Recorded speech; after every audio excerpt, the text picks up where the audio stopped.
मस्जिद आते आते 40 हो गया। अब चले जाएंगे बाथरूम में, वहाँ पर 2-4 मिनट 5 मिनट लग गए। भाई दुनिया में तो ऐसा कोई इंसान हमने नहीं देखा जो बाथरूम में जाए उसको अगर मतलब यानी कि इस्तिंजा ही करना हो फिर भी 2-3 मिनट 4 मिनट तो मिनिमम लग जाएगा ना। इमाम साहब आपने नमाज जल्दी पढ़ा दी और दूसरों की नमाज फौत हो गई। ये एक होता है इल्म, एक होती है जहालत। इल्म का फ़ायदा ये कि सवाल उस शख्स से होगा कि एक तो हमने किया चोरी, ऊपर से सीना जोरी। आपने ऐसे लोगों को भी देखा होगा अपनी गलतियां दूसरों के ऊपर थोप देते हैं।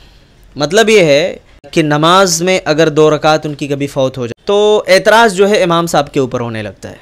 इमाम साहब ने जल्दी नमाज पढ़ा दी, इमाम साहब जो है बहुत जल्दी नमाजें पढ़ा देते हैं, उनको बड़ी जल्दी होती। अच्छा, मुझे एक बात बहुत ही अजीब व गरीब लगती है कि यार अल्लाह ताला ने हमें मस्जिद में आने का जो हुक्म दिया है ना, वो जमात से नमाज़ पढ़ने का हुक्म दिया है, और हमें इतना फ़िक्र है कि हमारी नमाज न फौत होने पाए, हम पहले आने की कोशिश करें।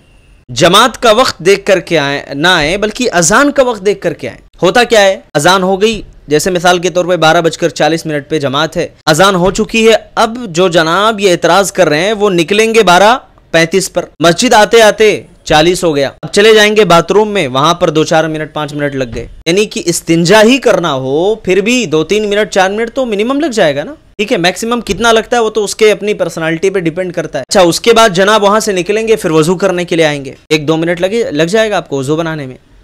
फिर जब तक आप नमाज में आएंगे, जाहिर सी बात है कि आपकी 2 रकात 3 रकात तो फौत हो जाएगी ना। उसके बाद ये कहना कि नहीं जब नमाज जल्दी ख़त्म हो गई, 1 रकात हमारी छूट गई, अल्लाह ताला ये नहीं सवाल करने वाले हैं कि इमाम साहब आपने नमाज जल्दी पढ़ा दी और दूसरों की नमाज फौत हो गई। सवाल उस शख्स से होगा जिसने खुद जानबूझ करके नमाज को छोड़ा है या रकात उसकी फौत हुई है, क्योंकि जमात के साथ नमाज पढ़ना ये फ़र्ज है, ज़रूरी है और उसका सवाब हमें मिलता है।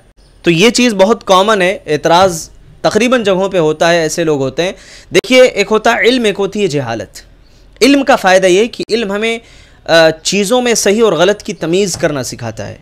जहालत अंधेरा है, तारीकी है, और जहालत में इंसान तकब्बुर, अनानियत है ना, और बहुत सारे ऐसे शैतानी शिकंजों में वो अपने आप को जकड़ा हुआ पाता है जिससे पूरी ज़िंदगी कभी आज़ाद नहीं कर पाता। अल्लाह के नबी सल्लल्लाहु अलैहि वसल्लम की हदीस नहीं सुनी कि जो लोग नमाज या रकात को छोड़ दिए थे, अल्लाह के नबी ने कहा कि मेरा दिल चाहता है कि किसी को मुसल्ले पर खड़ा करूं और मैं उन लोगों के घरों में जाकर आग लगा दूं जिन्होंने जमात छोड़ दी है। तो ये बड़ी सख्त वईद है।